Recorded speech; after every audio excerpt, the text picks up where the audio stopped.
Esse meu amigo, tão educado e talentoso, ele é embaixador da cultura portuguesa aqui no Brasil. Ele saiu da terrinha, de onde vieram os antepassados também, e veio para São Paulo tentar a vida com seus 9 irmãos. E após trabalhar como sapateiro, vendedor de doces, ele começou a sua carreira de cantor de fados e músicas românticas. Me lembro muito bem disso. O sucesso não tardaria a bater a sua porta.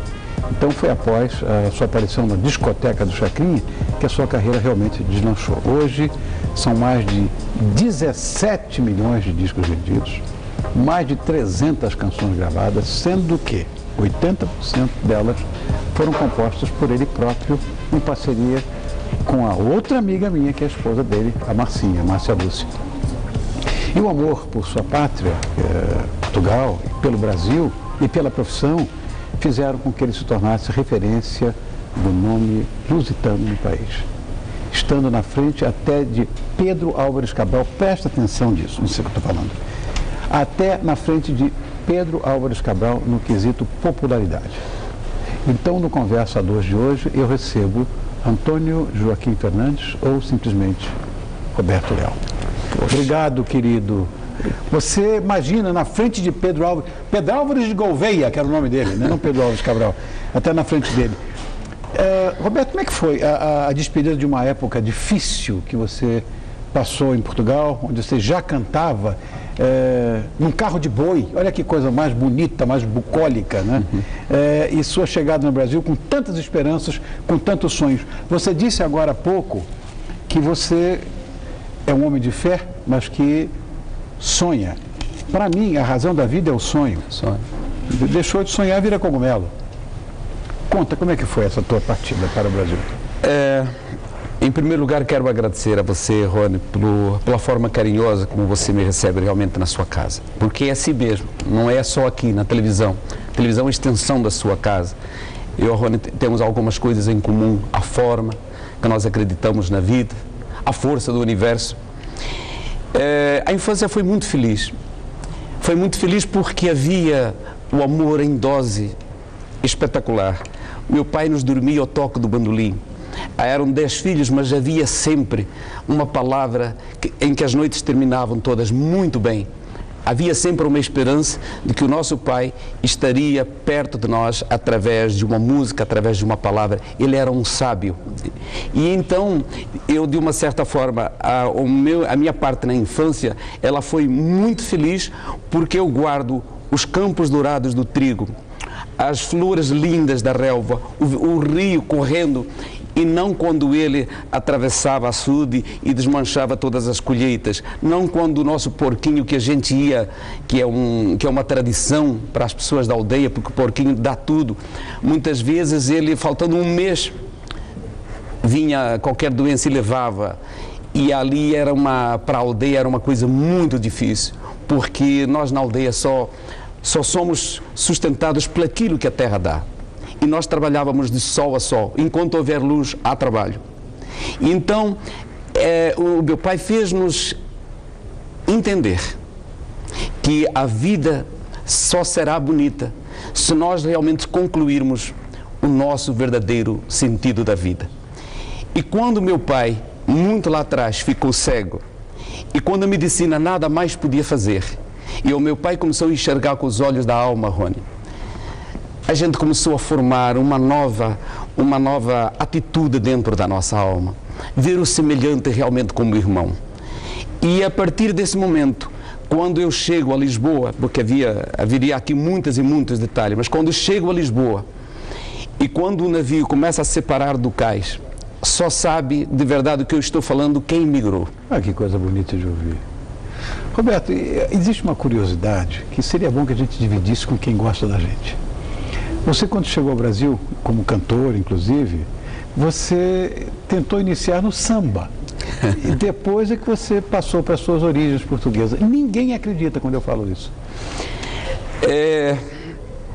Eu acho que você vai me fazer lembrar, buscar uma frase muito bonita, em que esta frase veio muito cedo na minha vida, que é o seguinte: não peça a Deus, mereça de Deus.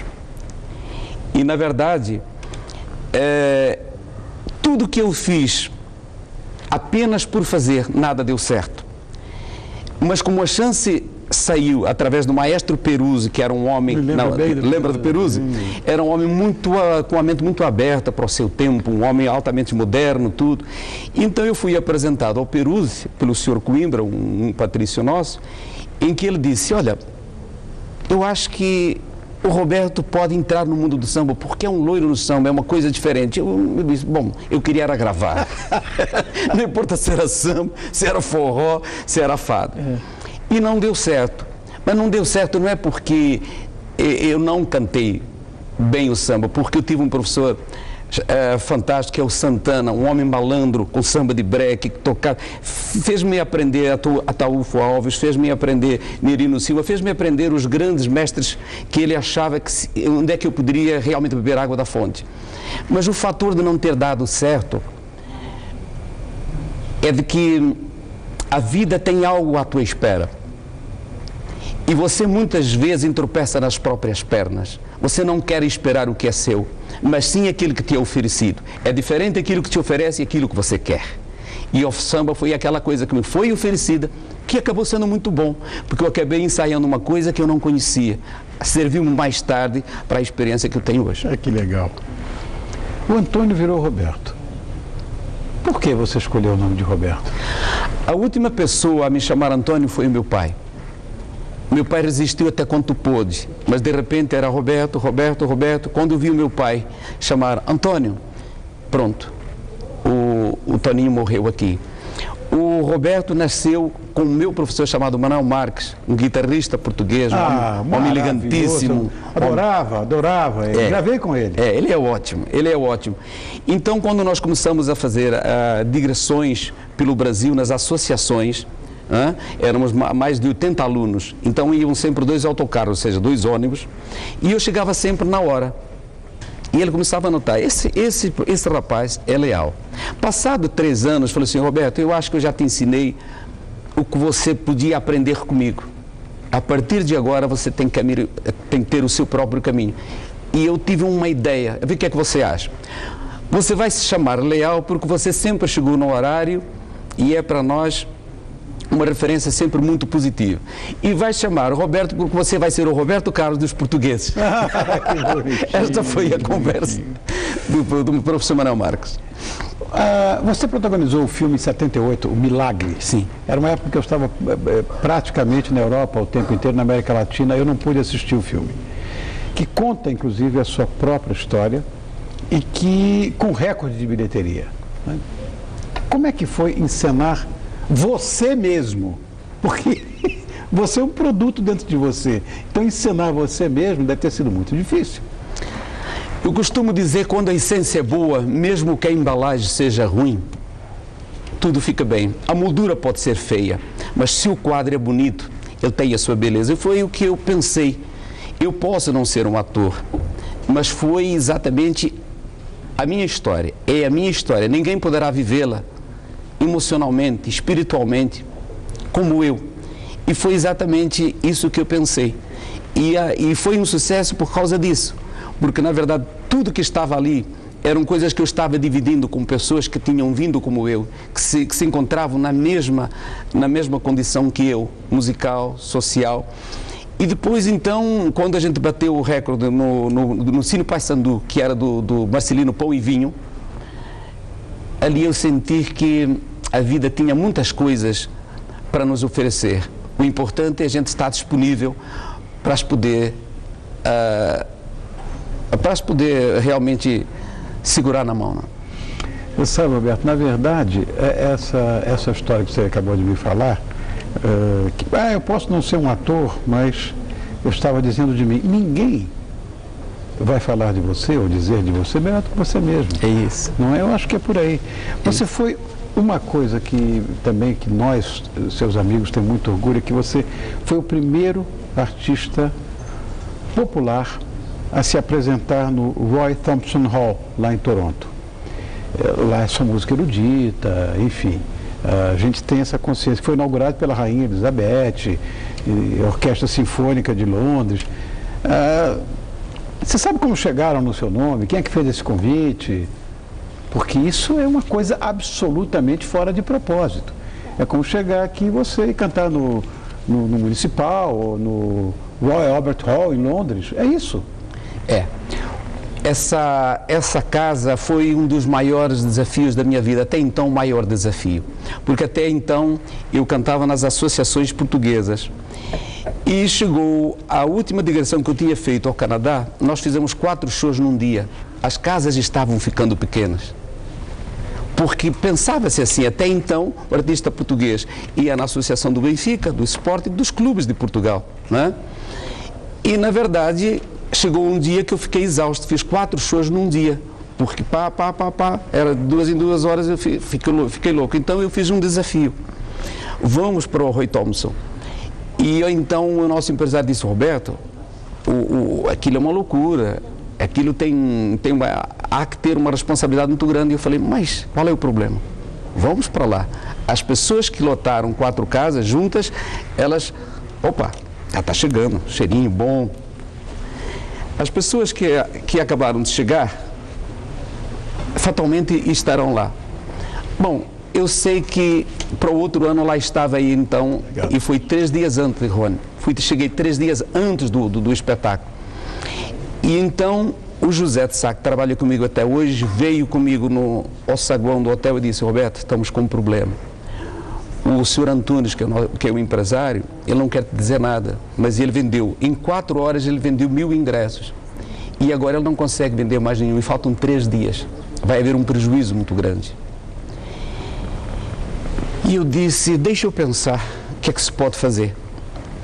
E naquele intervalo, eu marquei com ele então no final do dia, porque eu ia pensar exatamente se é que se podia fazer alguma coisa naquela circunstância. E o que aconteceu? Pensei, lá vamos nós falar com o universo, lá vamos nós falar com a força maior. E alguma coisa se fez muito clara na minha cabeça. Se crianças podiam entrar. E a resposta, então, era positiva. Não, crianças não podem entrar. Falei, está aí o problema. Um português não vai a um espetáculo num domingo e deixa o seu filho o único dia que ele pode estar com ele. É aí que está. E então, eu tenho que ir para a televisão. E lá passava uma novela que ainda, naquele tempo, era a novela das 8 da TV Globo, que passava num canal em Toronto. E nesse detalhe, lá fui eu, e eles me deram apenas 2 minutos e meio. E eu tinha que convencer de que nós tínhamos que encher aquela casa. E qual foi o argumento que eu usei? Aquilo que eu usei a minha vida inteira. Cidadão português, você como eu tem que ter orgulho do chão em que pisa. Eu não vou naquela casa para exibir a minha vaidade ou o meu talento. Eu vou naquela casa porque eu quero convidar você para que você assista na mais linda casa de Toronto, numa das casas mais emblemáticas do mundo, um concerto de um português. E você faz parte. Eu quero ver você, senhora, com o seu visão. Eu quero você, meu Patrício, meu irmão, de smoking. Em 2 horas nós não tínhamos mais um ingresso. Deus é tricoteiro, só pode ser. Eu tenho uma pesquisa aqui, Roberto, essa me encheu de orgulho mesmo, pode ter certeza. Eu estou aqui com a pesquisa da Datafolha, de 1999, que seu nome foi apontado como a personalidade portuguesa de maior destaque no território brasileiro. Em segundo lugar, apareceu Pedro Álvares Cabral, seguido de Camões, Mário Soares, Saramago e Amália Rodrigues. Isso é um fenômeno. Eu não sei se você se considera um fenômeno, mas... Não, claro que não. Isto é um fenômeno. O que você tem a dizer? Há uma frase que não é minha e você sabe de quem é. Você é um menino estudioso, sempre foi. E há uma frase que diz assim, eu só sei que nada sei. Fernando Pessoa foi, na minha opinião, o grande artífice da construção do poema que mais mexe com o sentimento humano. Exatamente. Então, quando houve essa pesquisa, eu estava fora. E a Folha de São Paulo, exatamente na sua página principal, ou seja, na capa, vem exatamente dizendo isso. Eu chorei muito de emoção, porque foi surpreendente para mim. A gente às vezes sabe até o que faz, mas não sabe o que as pessoas pensam de você. Exato, exato. Né? E ali eu senti que tudo que eu tinha dito foi guardado. Ali estava a prova, porque era um órgão muito sério. Uma Datafolha jamais iria expor uma pesquisa dessa se ela não tivesse um fundo altamente credível. E aí então eu senti-me mais forte, senti que eu podia fazer mais. Foram coisas como essas, Rony, que fazem a gente crescer, que fazem a gente melhorar. Vale a pena, porque você pode ser mais feliz todos os dias. Amanhã nós poderemos ser mais felizes que hoje. E essa busca faz com que a gente realmente amanheça e cresça. Essa é a minha visão.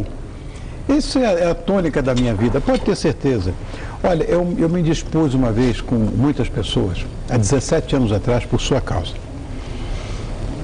Foi quando os Mamonas Assassinas se consagraram com a música Vira Vira, que era uma sátira, eventualmente. Minha música, inclusive. A sua música. Não, porque o Roberto Leal processou, porque o Roberto Leal vai mandar prender, porque o Roberto, ele não tem esse perfil. E eu briguei com muita gente que, eventualmente, que essa história de quem trabalha com vitrine, mas eu vi. O cara não viu, já me viram em tantos lugares onde eu nunca estive, já me viram em programa de televisão fazendo declarações que eu nunca fiz. Então, eu disse, olha, de jeito nenhum. Aí você mostra exatamente o contrário. Ao invés de processá-los, você viu nisso uma piada e significa o seu sucesso, que ninguém copia aquilo que não é sucesso, você sabe disso, e uma boa oportunidade para você levar a sua música a uma geração que desconhecia a sua carreira. Eu achei sensacional. E você regravou a canção com o nome A Festa Ainda Pode Ser Bonita. Depois nós vamos falar deste livro, mas veio que exatamente, eu gostaria que com as suas palavras lesse o que está escrito aí no final. Aqui, aí. Roberto Leal, João Ricardo, de Secos e Molhados, e o Dinho, do Mamonas Assassinas, um momento musical que a ajudou aqui, ó, a cantar Portugal. Vê se dá para mostrar aqui. É muito pequenininho, né, o que está escrito aqui, mas dá para ler, olha. Bacana, né? Isto quer dizer exatamente tudo aquilo que você acaba de narrar. Eu, em Portugal, recebo um turbilhão de e-mails, um turbilhão de telefonemas. Roberto, estão brincando, estão ironizando a sua música, estão falando palavrões. Eu disse, bom, quando eu chegar ao Brasil, eu vou tomar as providências. E quando eu cheguei ao Brasil, vejo o meu filho mais novo, o Vitor, fazendo assim... Roda, roda, vira, olha se roda bem, mas que raio de festa que eu não encontro ninguém. Roda, roda, vira, olha se roda bem, procurei por todo lado, não há festa, não há fado, não há nada para ninguém. E isto, quando o meu filho cantou, claro que ele não cantou com esta letra, esta letra viria 13 anos depois. E por quê? Porque naquela noite que eles fizeram a viagem definitiva, eu estava exatamente em Portugal aguardando eles num pequeno barco, um catering, para poder recebê-los, ser anfitrião deles em Portugal. E quando tudo aconteceu, eu comecei então a escrever essa letra. E quando eu chego ao Brasil, pessoas que trabalham diretamente comigo, inclusive o meu advogado disse, Roberto, $800 mil já pode entrar na sua conta, porque eles utilizaram 2 músicas suas, o Arrebita, o Bate o Pé e a própria música. Sua dança, tudo. O juiz vai dar pela intenção. E eu falei assim, é impossível. Esse dinheiro terá que vir de outra forma, se ele tiver que vir, mas não desta forma. Eles me levaram a lugares que eu ainda não tinha ido. Eles me ajudaram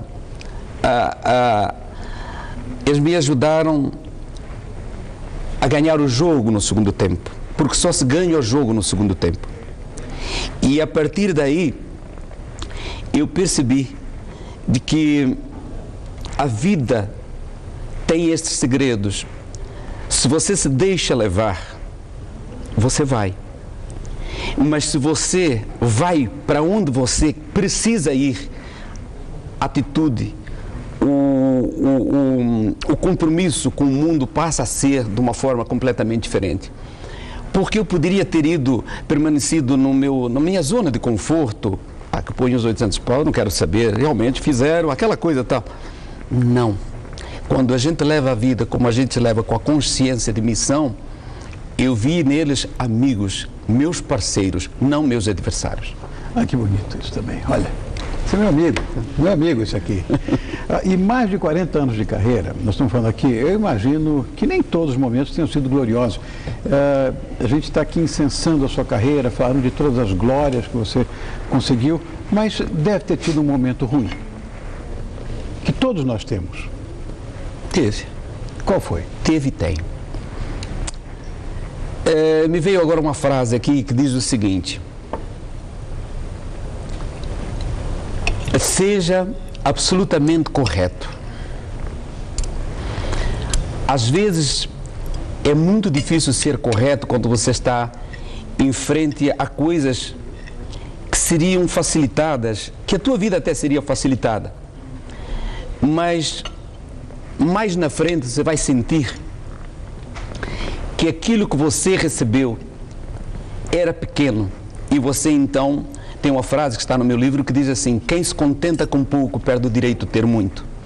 Então é muito importante, Rony, quando estas coisas acontecem, e aconteceu exatamente num dia em que eu perdi aquele que me colocou no mundo, ele com a minha mãe, que é o senhor Avelino, meu pai.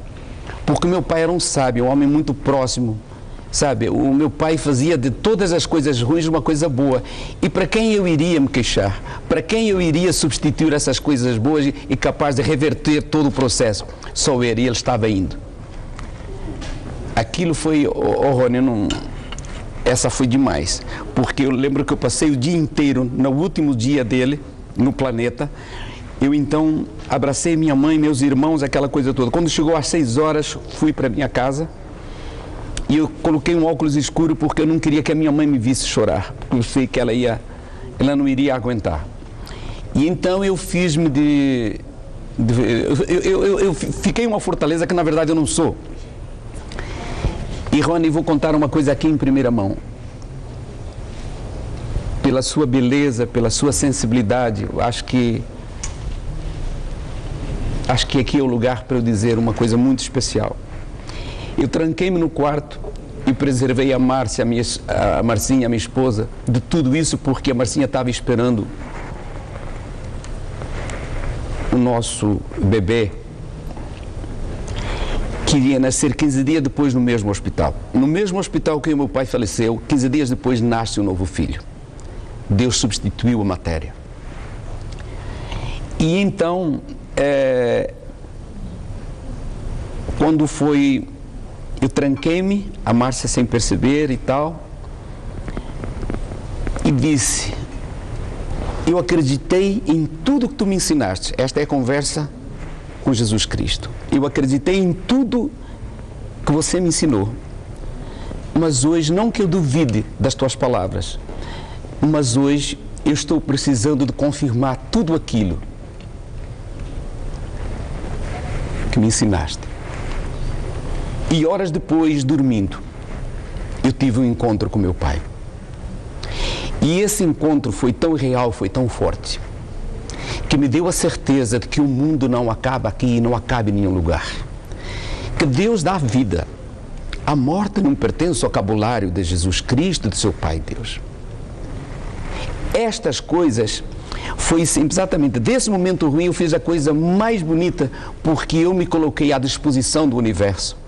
Que Ele me usasse como instrumento, mas que Ele me desse a certeza de tudo aquilo que eu já tinha, mas que Ele confirmasse. E horas depois eu tenho um encontro com meu pai, e o meu pai chega para mim e disse assim: então, filho, nós falamos tanto de vida esse tempo todo, e você acha que eu morri? Eu nunca perdoaria a Jesus se o filho tivesse morrido primeiro. Não, eu cheguei antes para te receber, e estou indo antes para te receber lá um dia. Me deu a certeza de tudo aquilo que eu acredito. Isso foi genial. Isso é sempre genial para a minha vida. Que coisa mais bonita. Olha que lição de vida. Está vendo, Francisco? Você gostou do que esse bonitão fez? Nossa, isso aqui tá um... Tem que mudar, porque senão eu choro, eu não posso chorar, estou no ar. Eu segurei. Esse é o Francisco Cabral, que é chefe executivo do Rosa Rosário, que fica na Francisco Leitão 416, em Pinheiros, e tem agora uma correção do telefone, que é o 3897-4900. De novo, 3897-4900. Tá certo? Sobremesa, o que você vai fazer, bonitão? Um do de cupuaçu. Nossa, estamos bem na fita. Vamos então mostrar mais uma vez a capa do livro do meu querido amigo? Aqui está. Bonito, olha. E ele está lindo também na capa. Minhas Montanhas, a grande viagem. Eu agradeço muito mais uma vez a você, meu querido amigo. Estou te esperando, já falei em off, mas aqui é coisa de comadre mesmo. Você voltando do Canadá, pede para a Marcinha ligar para a Kika, para a gente combinar lá o nosso encontro. Fechado? Na nova casa. Isso. Lá está feito. Tá bom. Rony, beijo, querido. Muito obrigado. Obrigado pelo carinho de sempre. Que Deus te abençoe. A você também, meu irmão. Meu irmão querido. Olha, bonitinha, nós vamos ficando por aqui e a seguir você vai ficar com a bonitinha, que eu chamo até de sobrinha, que é a Pamela Domingues, que comanda o programa Hoje Tem. Amanhã eu estou de volta com mais um Todo Seu impecável. Obrigado, Roberto. Beijo. Amanhã.